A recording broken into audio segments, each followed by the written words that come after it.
My wife and I got married when we were 20 years old, and it should have been a disaster. We met in a small Christian university where college bonding consisted not of drinking all night and making it with strangers, but icebreaker games and mediocre Bible college. We became friends on the first day of school. We were dating by the second year, and by some combination of true love and religious guilt over making out all the time, we were married by our fourth year. After graduation, we wanted to move into the downtown of our post-industrial city. At the time, Hamilton, Ontario had been ravaged by decades of neglect and unemployment. Many in neighboring Toronto, hello Stuart, considered it damned, affectionately referring to it as the armpit of Ontario.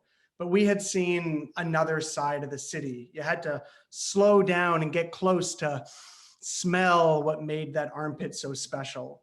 Grassroots community ownership and that scrappy underdog spirit and the kind of resilience a suburban kid like me had just never encountered before. We ended up settling on a tiny house that backed onto a factory loading dock. The old brick walls were porous to the neighborhood's sounds and scents. In our case, it was unceasing reggae music paired with the distinct smell of dope. On moving day, my little cousin observed that our street looked a lot like a city she'd visited on her mission trip to Honduras because there were, and I quote, kids running around without shoes on and lots of stray cats. And the thing is, she wasn't even wrong. She just didn't see what we were learning to see. How an ordinary street littered with post-war housing was also a living organism, alive with drink and dance, song and tears, prayers and laughter.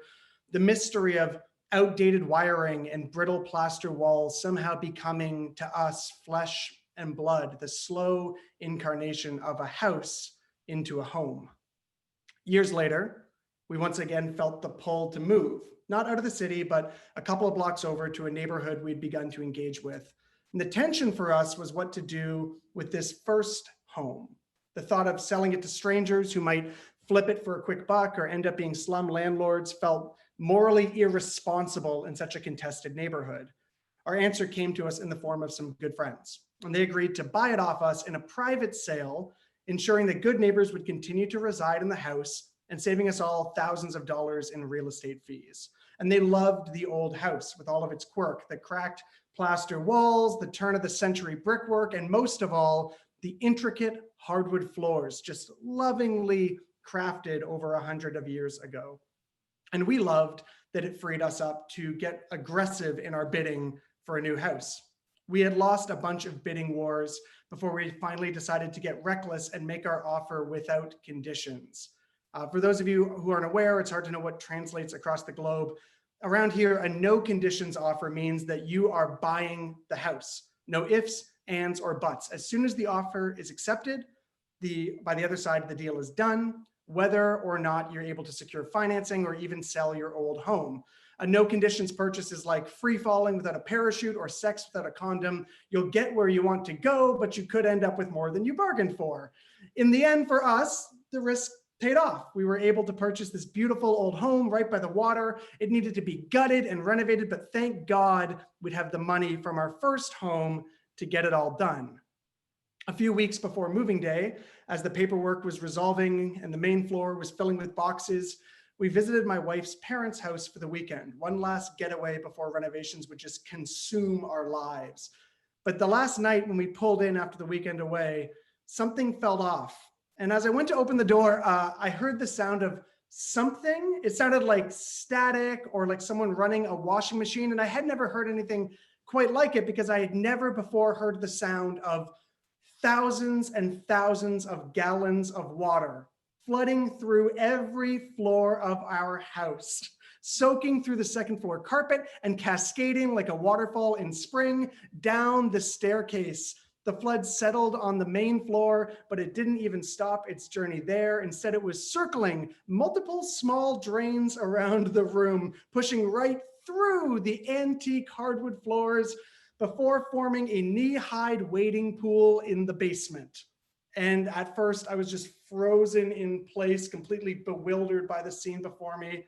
And I snapped out of it and tried to run upstairs to find the source of the flood, which was unexpected, Apparently, when we left the house for the weekend, we turned off the air conditioning, which meant that the tension rod in the shower that holds up the curtain shifted with the change in temperature, eventually falling to the ground and hitting that little piece of tubing that connects the water source to the cistern of the toilet and shattering that brittle little piece of plastic that connects it all together, resulting in 3 days of cold water projectile vomiting onto every inch of our house.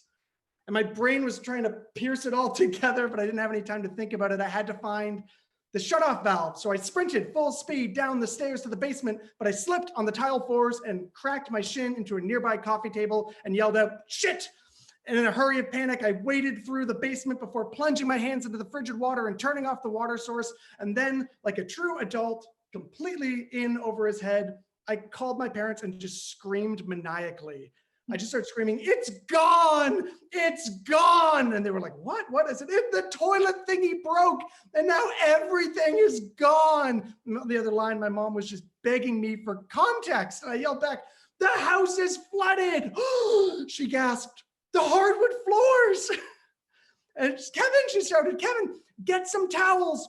And I looked around the house and witnessed the water pouring through the ceiling and down the plaster walls. And I just kept repeating to myself, kind of coaching myself, "Towels, towels." And then I screamed to no one in particular at the top of my lungs, "We don't have any towels," which isn't true at all. Like, we're normal people with a whole bunch of towels. But in this moment, I had gone completely off the deep end. I was all out of emotional towels, you know? And I sprinted up to the linen closet. I grabbed everything I could and I ran back down the waterfall stairs before slipping again on the tile and bashing the same shin in the same place on the same coffee table. "Shit!" I yelled out at the top of my lungs. And I attempted to save the floors. I really did, but it was no use. I just sort of threw the towels down into an inch of water and they instantly absorbed and it accomplished nothing. It was all hopeless. And my wife and I just held hands, looking at this situation, our faces soaked with cold water and salty tears as the primordial waters dragged our home down, down, down into the abyss. And as we stood there assessing the situation, I kid you not, it felt like a movie. As we watched this all falling apart, the ceiling collapsed right in front of us and the entire house was destroyed. Our friends were going to walk away from the purchase. Our aggressive no conditions gamble was about to backfire. I was confident we'd be bankrupt within a few months. That night, my parents drove over to see us and my father embraced me with a hug.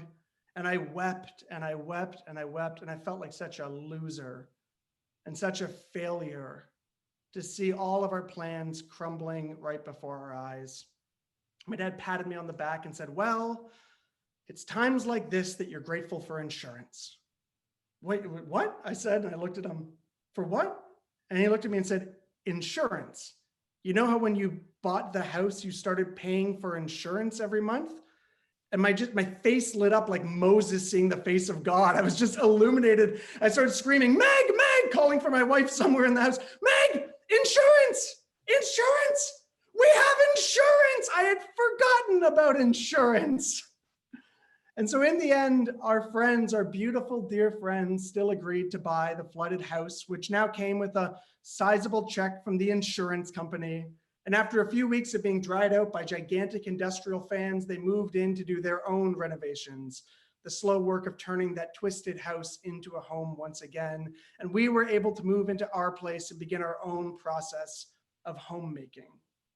And today it's funny to revisit this story because what was once a tragedy has, through some sort of alchemy, been transformed into a comedy.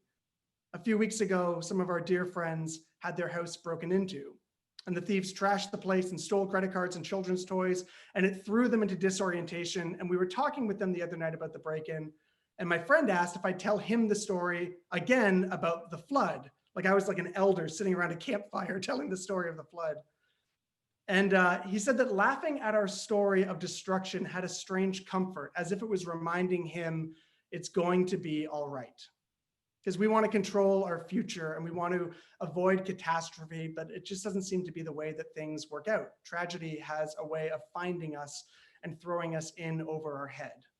But perhaps in those times, All you can do is look back at the last time you felt you were drowning and remember that it got you here. And here is fine. And you're okay. And this too shall pass. And this too shall become a story.